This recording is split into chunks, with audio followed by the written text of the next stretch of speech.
The first jump is made at 71,615 feet. Felix freefalls for 3 minutes and 46 seconds, reaching 365 miles per hour. 71,308. This is the mission director. A make-or-break milestone is reached. The Red Bull Stratos team can be proud, but it is clear how much focus a manned ascent demands from each individual. And there are 2 ascents still to come, with each one inching closer to the edge of space.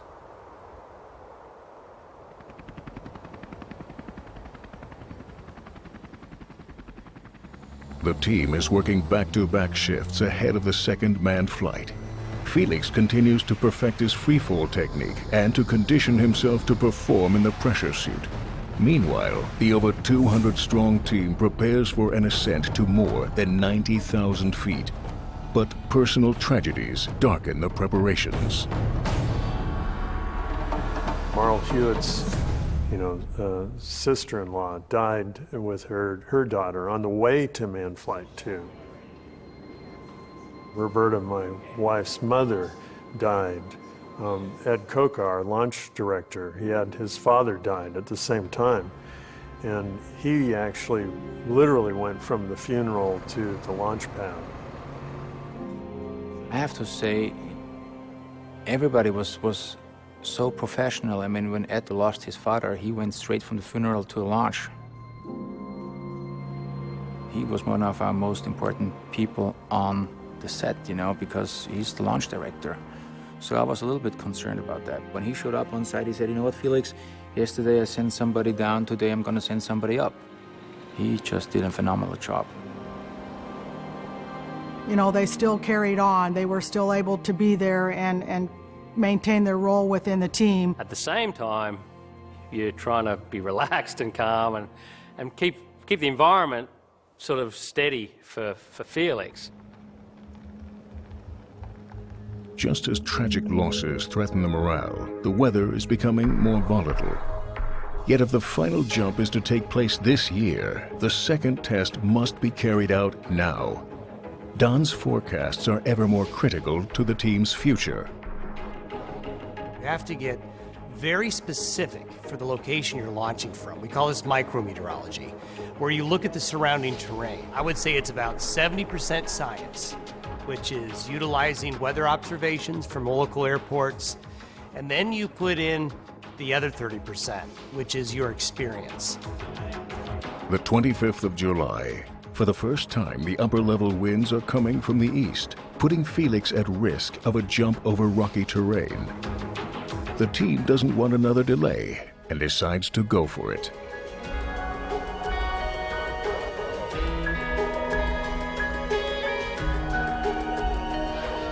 During boarding, the team discovers one of Felix's 2 radio channels is not working.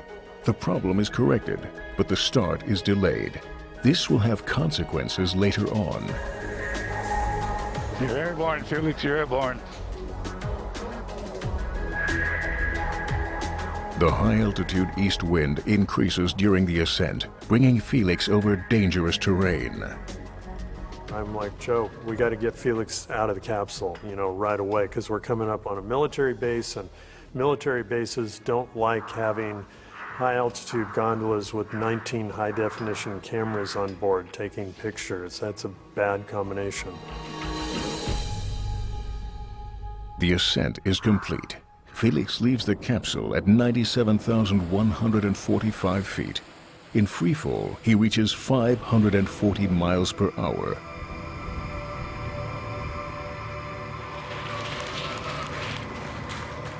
The capsule releases perfectly from the balloon, but when the main parachute fails to open completely, the capsule plummets faster and faster, bringing on an unexpected threat. There was a malfunction of the circuit.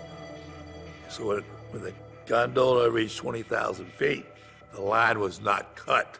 I hear over the intercom, Mike Jacobs, one of my flight test engineers, says, "Sorry, Art." And so the capsule comes in at full burn at about 38 to 40 miles an hour, into the ground. I had to keep a happy face and didn't want to alarm anybody or Felix. You know, the flight crew, everybody in mission control knows what's going on. I said, Mike, you and I got to jump on a helicopter and we got to secure the capsule because we've got liquid oxygen on board and we've got electronics. And the last thing I need with Stratos is to cause a forest fire. The team successfully prevents a fire, but the capsule looks beyond repair from the rough landing. Art's initial assessment brings bad news. Almost a full rebuilding is needed. This will push the launch back half a year. The team is deeply disappointed. However, a second assessment indicates the damage is less significant. Above all, the capsule's core pressure sphere is still intact thanks to its reinforcement. The capsule comprises a pressure sphere, a frame, an external shell, and a crash pad. Its honeycomb crumple zone absorbed most of the energy on impact. The remaining force was led through the frame, causing it to bend. But this is a design feature of the capsule meant to protect the pressure sphere. So that was a setback. But that's flight tests. Things happen in flight test programs that you have to accept, you correct it, test it, and move on. And that's what we did. I think where the team really showed its true colours was the continual ability of everyone to pick themselves up after each one of those big blows we took. I had to go back to Lancaster for 10 weeks straight and work on the capsule again. All three camera housings were damaged, had to be replaced. There was probably 5 lenses that were broken, 2 still camera bodies broke. There was a lot of damage. I mean, we had to go through, and they asked for an estimate on how long it was going to take to repair that, and I said 6 months minimum, and they said, you've got 2 months. I went up to Art Thompson. I said, Art, we have till October 15th. And I think after that, I think it's going to become very difficult. And Art turned around, looked at me and says, we'll be ready by the end of September. And so we had to rebuild the capsule and then take the capsule back to Brooks, to flight rated. The future now lies with Brooks. Here, the capsule must be fit for flight. Felix isn't present, though, as he spends every minute preparing for the big day, which is fast approaching. The tests, again carried out with Rob Rowe, show the capsule has been restored to perfect working order. A big sigh of relief for the team. The team stepped above and beyond, and everybody did whatever it took to make sure we were going to meet that target, because one thing we wanted to do was finish our flight in 2012. It happened in July, and by early October we were all ready to fly again. And that is a testament to the organization and management and insisting on all this redundancy.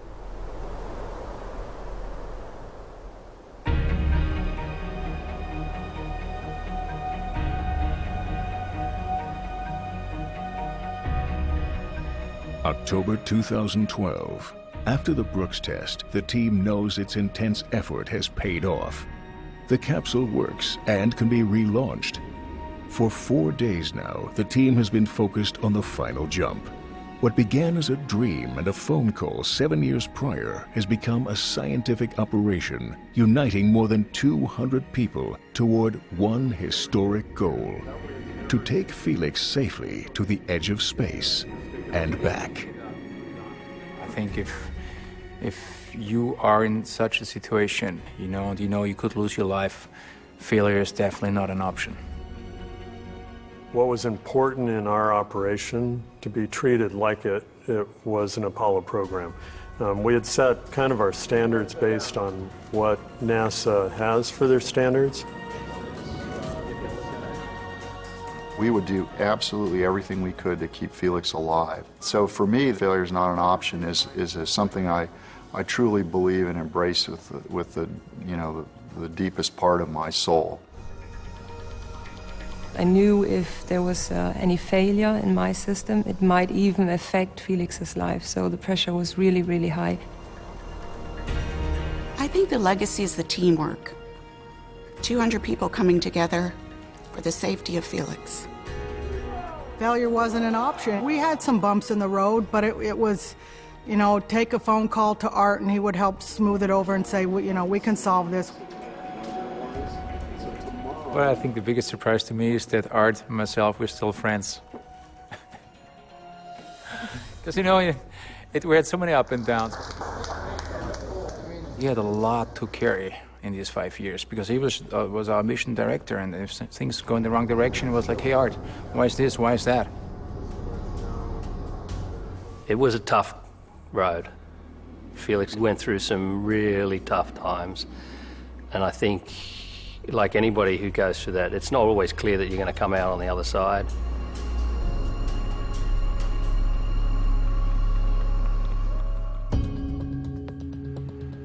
The final jump. Once again, the Red Bull Stratos team is on hold, waiting for stable weather. The delays, constant vigilance, and standbys are nerve-wracking and grueling. I described the man jumps best as American football. When you make it to the playoffs, you're all excited. Yeah, we made it to the playoffs. Then you win a game in the playoffs. The pressure doesn't get less. It increases. And then we work our way to the Super Bowl, and now we're in the Super Bowl, and it's the most pressure we felt all season. As the balloons got bigger and bigger, the amount of wind that you can launch them in started getting smaller and smaller. The weather was always our main factor. I think Don Day was probably the guy who had the most pressure. He absolutely was committed to create the right environments to be able to say that safety, as much safety as possible from an environmental perspective, to ensure a proper launch. Forget about the money involved. It was a man's life that he was concerned about. Balloons are very vulnerable before takeoff. At launch, the Red Bull Stratos balloon will stretch nearly 750 feet into the sky. And, as the team knows all too well, the slightest wind could damage it. The only chance for launch will be morning, during an atmospheric inversion. During inversion, cool, calm nighttime air hugs the Earth. Perfect conditions for a launch, with warmer, windy layers only high above. But as the sun heats the ground, pockets of warm air will begin to rise, causing winds over 2 miles per hour that could threaten the balloon. October 9th, the day of launch. The team has been preparing all night. Hopes are high that years of long, hard work will finally pay off. At 4 a.m., Mike dresses Felix in his pressure suit. Until launch time, Felix is kept in isolation. He breathes pure oxygen to eliminate nitrogen from his blood, which could give him the bends in the stratosphere. This is his time to get his head in the game. It's like, you know, this is the last time getting suited up. This is the last time breathing. For me, sitting inside the suit is a torture, you know. It's miserable. It starts to hurt on several points, you know. You did not eat because you cannot eat as soon as your visor is closed. I always enjoyed that moment when they lifted me up in that crane and then you step inside the capsule because nobody's touching me anymore. Nobody's asking me questions. Turn off the transponder.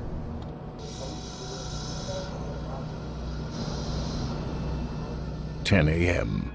Many crew members have been working 12 hours straight. Felix has been wearing his pressure suit for 6 hours. Everyone is tense as the launch time approaches. It's right up to the very last minute, and no wind at all, and here comes this dust devil, just out in the middle of nowhere. There's this first second where you think, can't be. Whoa, gusty winds. That's going to be a problem. JLR2 copy. Just stand by here, an official from the flight director. Sorry, but Karsten, keep it coming when you can. Wow. I don't think we're going to make the 30 minutes. The wind's too strong. End of the mission, Joe. No, just let it go a little. Felix, okay, we're done. The winds came up. We'll have to abort. Sorry to tell you.